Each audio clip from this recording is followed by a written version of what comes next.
Letters from a Stoic, by Seneca. Letter 68, on wisdom and retirement.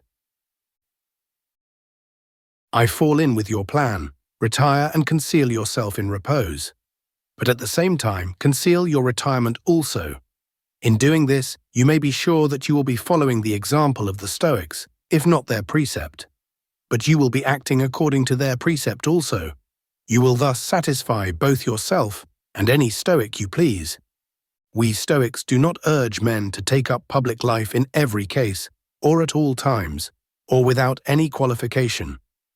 Besides, when we have assigned to our wise man that field of public life which is worthy of him, in other words, the universe, he is then not apart from public life even if he withdraws.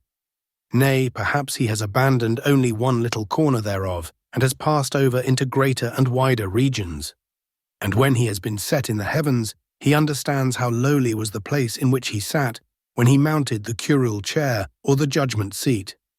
Lay this to heart, that the wise man is never more active in affairs than when things divine as well as things human have come within his ken. I now return to the advice which I set out to give you, that you keep your retirement in the background. There is no need to fasten a placard upon yourself with the words philosopher and quietist. Give your purpose some other name. Call it ill health and bodily weakness, or mere laziness. To boast of our retirement is but idle self-seeking. Certain animals hide themselves from discovery by confusing the marks of their footprints in the neighborhood of their lairs. You should do the same. Otherwise, there will always be someone dogging your footsteps. Many men pass by that which is visible and peer after things hidden and concealed. A locked room invites the thief. Things which lie in the open appear cheap.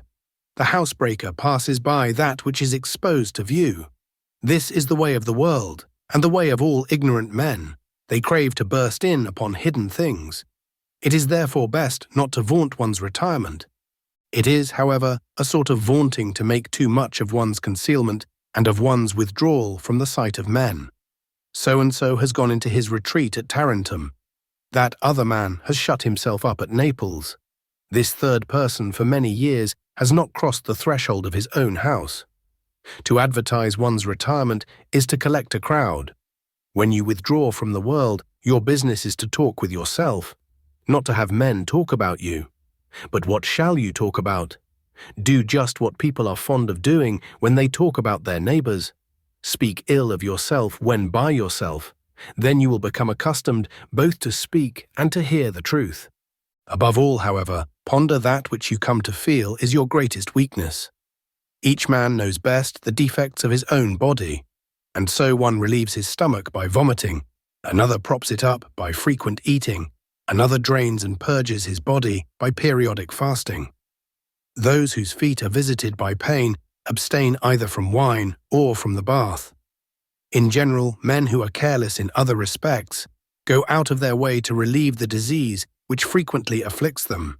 So it is with our souls. There are in them certain parts which are, so to speak, on the sick list, and to these parts the cure must be applied.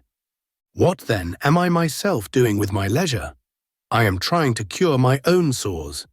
If I were to show you a swollen foot, or an inflamed hand, or some shriveled sinews in a withered leg, you would permit me to lie quiet in one place and to apply lotions to the diseased member. But my trouble is greater than any of these, and I cannot show it to you. The abscess or ulcer is deep within my breast. Pray, pray, do not commend me. Do not say, "What a great man! He has learned to despise all things, condemning the madnesses of man's life, he has made his escape." I have condemned nothing except myself. There is no reason why you should desire to come to me for the sake of making progress. You are mistaken if you think that you will get any assistance from this quarter. It is not a physician that dwells here, but a sick man. I would rather have you say, on leaving my presence, "I used to think him a happy man and a learned one, and I had pricked up my ears to hear him. But I have been defrauded. I have seen nothing, heard nothing which I craved, and which I came back to hear." If you feel thus and speak thus, some progress has been made. I prefer you to pardon rather than envy my retirement. Then you say, Is it retirement, Seneca, that you are recommending to me? You will soon be falling back upon the maxims of Epicurus. I do recommend retirement to you, but only that you may use it for greater and more beautiful activities than those which you have resigned. To knock at the haughty doors of the influential, to make alphabetical lists of childless old men, to wield the highest authority in public life. This kind of power exposes you to hatred, is short-lived, and, if you rate it at its true value, is tawdry.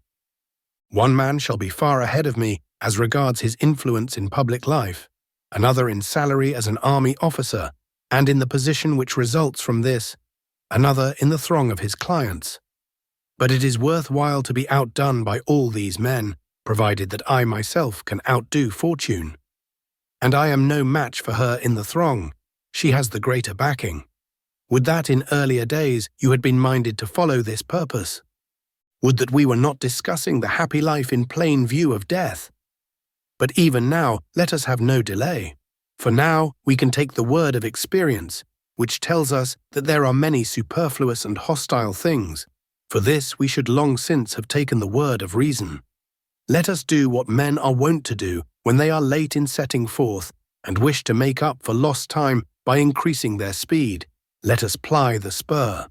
Our time of life is the best possible for these pursuits, for the period of boiling and foaming is now past.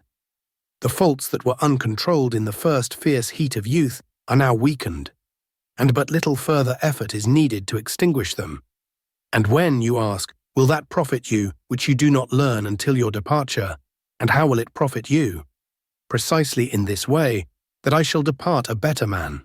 You need not think, however, that any time of life is more fitted to the attainment of a sound mind than that which has gained the victory over itself by many trials and by long and oft-repeated regret for past mistakes, and its passions assuaged, has reached a state of health.